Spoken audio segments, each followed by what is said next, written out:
Combining signals is no more than simple math. It's literally just addition. But what is a signal? Usually in electronics, we refer to a signal being the voltage varying with time. The AC voltage in your wall that's going up and down at 50 or 60 times a second is a sinusoidal signal. The changing voltage going to your speaker wires or coming from your microphone wires is a signal. The pulsing clock that drives your CPU at however many megahertz or gigahertz is a signal. So if you imagine a voltage as a push in one direction, and then you have two different pushes at the same time, well, if they're in the same direction, they're combining. If they're going the other way at the same time, they're combining, pushing at the same time, like two people pushing on a box. Or you could have two people pushing on the same box in the opposite direction. And if one person is stronger than the other, the box will still move, but more slowly. That's signal combination. Another example is sound waves. So I'm holding my hand here and nothing's happening. It's not making any sound. If I push my hand towards the camera, very briefly there is a higher pressure, air pressure, in front of my hand because I've shoved the molecules together. And so they want to spread back out, and they spread in a wave of high pressure that diminishes over distance. That goes in our ear, and we perceive the higher pressure as sound, which is why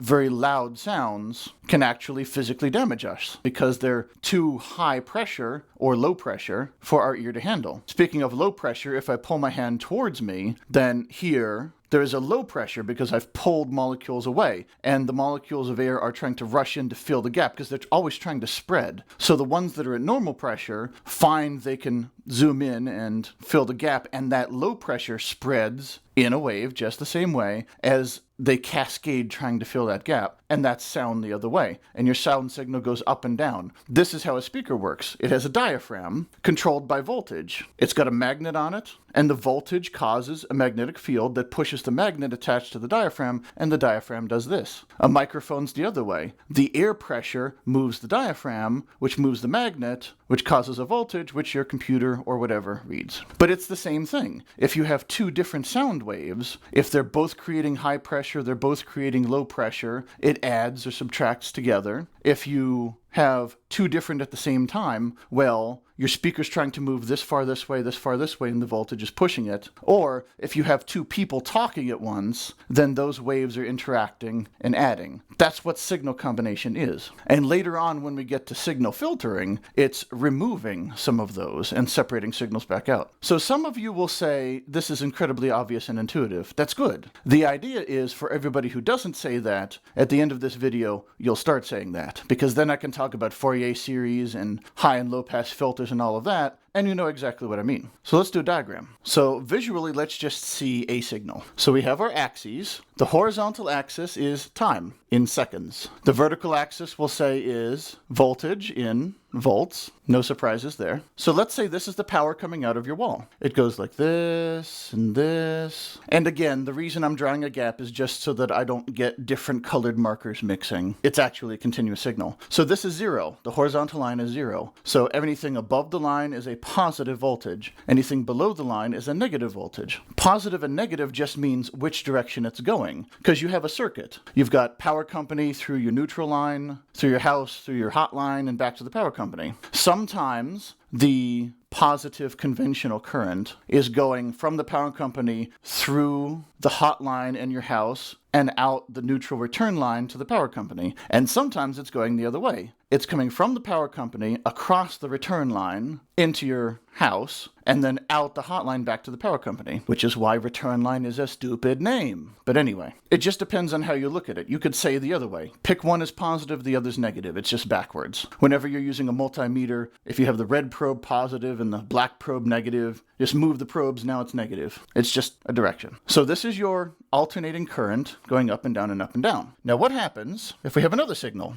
Let's say we have another signal. Same thing, but this signal is like this. Let's just say this is the exact same signal, but you could say the probes are the other way. Or you could say this is 180 degrees out of phase. What does that mean? Well, you see this is one wavelength, this is one wavelength, this is one wavelength that just repeats. So imagine it going around a circle. 360 degrees or 2 pi radians is a circle. So when somebody says this is 180 degrees out of phase, they're just saying this is 0 degrees, this is 90, this is 180, this is 270, this is 360, or this is 0 radians, pi over 2, pi, 3 pi over 2, and 2 pi. It's just going around a circle like a clock. Every time it gets to noon on your clock is another start to the wave that just repeats. So this would be midnight. If this is noon, this would be midnight. This would be 6 p.m. This would be 6 a.m. Basically like that. So if we say this is 180 degrees out of phase, that means half of the wavelength. So instead of starting here, we start here. See? Low and then high. So we've shifted it over. Now what actually happens? Like I said, you just add them. Whatever numbers here, you physically add the numbers. You literally add the numbers. The physical property. So here, this is at 0, this is at 0. Take my word for it. So nothing's happening. There's no pushes, there's no pulls. 0 plus 0 equals 0. But here, we've got maximum push. Let's say positive is a push, so it's going that way. And the negative is a pull. So you've got two people pushing on a box on the opposite sides of the box, and they both have the same strength. So you've got two people pushing on a box on opposite sides. One's pushing this way, one's pushing this way, and they're exactly the same strength, same stamina, same everything. Box ain't going nowhere. They're both exerting energy. They're both doing work internally. The box is not moving, so no work is being done on the box. But the cells are firing, the muscles are firing. Work is being done in the individual muscle cells of the people. So energy is being expended, but nothing's happening. So let's have a combined waveform. Let's say here, what is the combined waveform if both of these are happening at the same time? Well, there it is. Every single time you've got a high here, you've got a low here. You've got a low here, you've got a high here. They completely cancel. So there's nothing. Let's have a different one. Let's say we have this wave. These are the same amplitude, and this is double the frequency. Frequency is how frequent something happens. Well, in the time this does one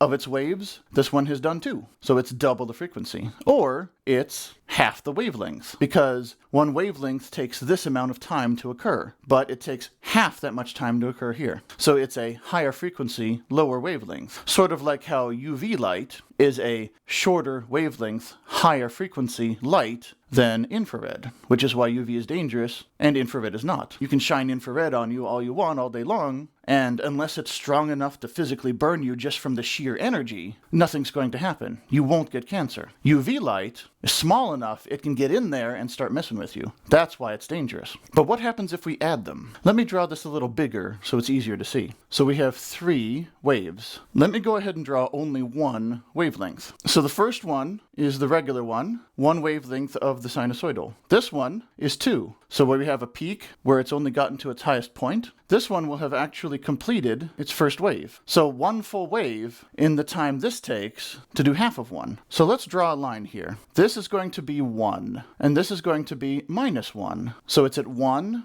-1, 0. This is 1, -1, 0. 1, -1, 1, -1, 0, 0, 0. So let's start drawing some points. Let's say at the beginning, well, this is 0, and this is 0, so this is about 0. How about here? 1/4 of this wavelength, 1/8 of this one. So this is at 1. And this, because see 1 is here, but we're over here, all right? We're over here. So this is greater than 0, but it's less than 1. The person pushing the box on this side has not reached their full strength yet. This person has. So you've got 1 plus something between 0 and 1. So that's something between 1 and 2. So it's higher than 1. But what about here? This person finally reached their full strength. They're pushing with a full 1. This person's already done. They're tired. They stop. So now I've got 0 plus 1. So now we're down to 1. So it's lower. Still 1, but it's lower. What about here? We're still working on the first half of here, but we're finishing up this waveform. So this is, once again, between 0 and 1. This guy is just starting to get tired. Whereas this one has decided to run around to the other side of the box and push the other way. He's trying to stop him. This one is pushing with a full strength of 1. But this one's not doing 1 anymore. He's gotten tired. So you've got -1 plus something between 0 and 1, which means something between 0 and -1. So it's here. And then what about here? So we're at the 0 point on this wave. We're at another 0 point on this wave. So we're back to 0. Both of them stop pushing. So we've got this weird little up and down, and then dive down, but then back up. up. It's changed the shape. It's not this wave, it's not this wave. This guy's pushing with this wave for half of it, pushing against for half of it. So he's strengthening this side. This should be taller. This side is going to rise more sharply because you've got two people pushing, one stronger than the other for the start. So this side is going to rise more sharply. But this side, in fact, is going to dive more sharply because normally you'd have this guy just doing the pushing all on his own, but now this guy's fighting him. So this guy is helping in the first half, increasing how much push there is and decreasing in the second half. So in the first half, you actually get higher than 1. This is 1 and this is 1, but you get higher than 1 in the first half. But this is 1 and minus 1. You actually get between 0 and minus 1 in the second half. It never goes to minus 1 until you get over here. So what happens over here? It's not perfectly lined up. Don't worry about it. So this guy has started pushing forward again at the full 1. But this guy's going back. He hasn't reached 1 yet. That's over here. So you've got 1, but this guy's pushing the other way at between 0 and 1. So 1 plus something from 0 to 1, negative. So 1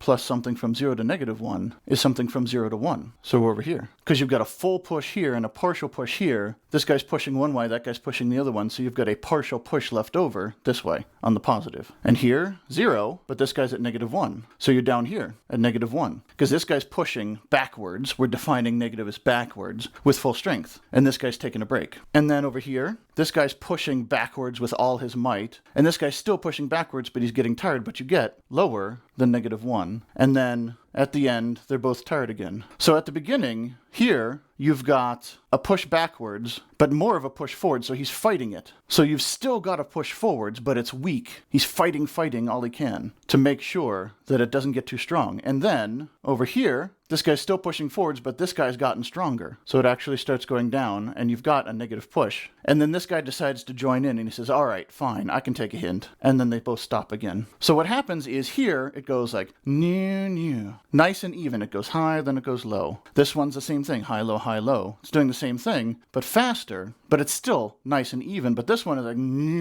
it's higher over here than it should be. It's lower over here than it should be. So you get like this lopsided wave. This is how waves can add and subtract. Change their phase, where they are in relation to each other, change their amplitude, change their frequency. This works with sound waves, physical waves in air. This works with voltages. Let's say you had a signal that was just a nice sine wave. Let's see, this is your AC from the wall. And then we have another signal, which is just this. It's DC. This is just a battery or something. What happens if you mix them? This is called a bias. So it's always adding a constant number. When this is 0, it's adding a number. When this is positive, when this is negative, it's adding a number. So what you get, very simply, your resultant wave might be this. It's the same wave, you just shifted it. Let's say this is a 5 to minus 5, so plus 5 to minus 5 AC. 5 volts peak to peak is what they call it. RMS, root mean square, is going to be lower. But peak to peak, let's say it's 5 to minus 5. And let's say this is plus 5 volts. So now you've got plus 10 to 0. Because anytime this is 5, you're adding 5 to get 10. Anytime this is minus 5, you're adding 5 to get 0. Anytime this is 0, you're adding 5 to get 5. This is what's called a DC bias. And we'll need that circuit as well. So if you find the whole thing unintuitive, just try to keep that picture of two people pushing on a box in your mind. The people could be on the same side of the box, whichever side that is, or opposing sides of the box. And the resultant signal is the movement of the box. One signal is one person, the other signal is the other person, or you could have 800 people. Imagine a game of tug of war. If you've ever seen two people and there's a mud pit or something in between them, and you've got a group of people on one side and a group of people on the other, and there's just a rope, and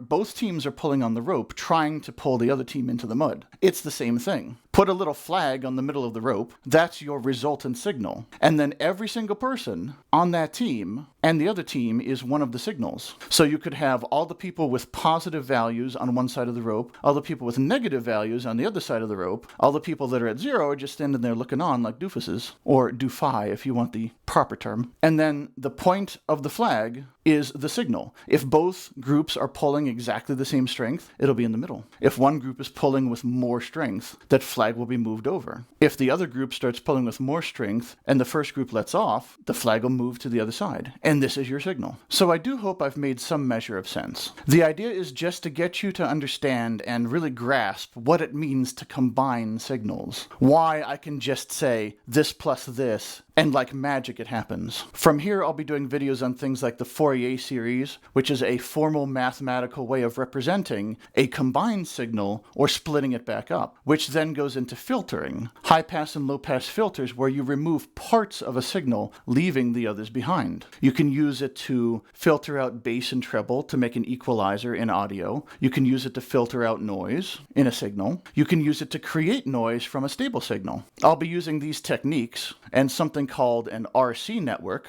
resistance capacitance network, when I'm making my AC from DC generator. There will be math, but it's important math. I'm going to explain it so you don't have to understand the math. You just have to feel it. You have to trust in it, and then you can just go with what other people say. Although I think it's much more fun if you actually dive deep into it and understand it yourself. But whichever you choose, we'll get there when we get there. Until then, be seeing you.